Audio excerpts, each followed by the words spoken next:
Alam nyo ba na merong mga halaman na tumutubo sa ating kapaligiran na akala natin ay okay, pero ang katotohanan ito pala'y nagdudulot ng matinding kapahamakan na maari nating ikamatay.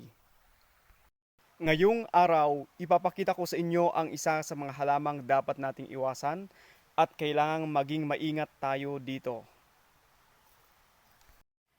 Ito ang halamang bugayong na kadalasang tumutubo sa ating mga parang na kung saan merong itong bunga na merong napakagandang mga buto. Ang mga buto nito ay nilalaro ng mga mangilan-ngilang mga bata sa upland municipalities, pero kadalasan ditong itong ginagawang pandekorasyon sa mga bag, jewelries at iba pa.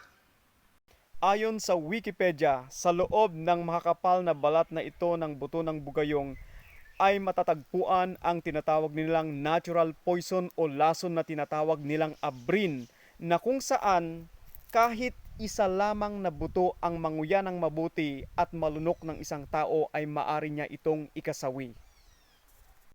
Ano ang nararapat nating gawin? Iwasang malunok ang buto ng bugayong. Maraming salamat po.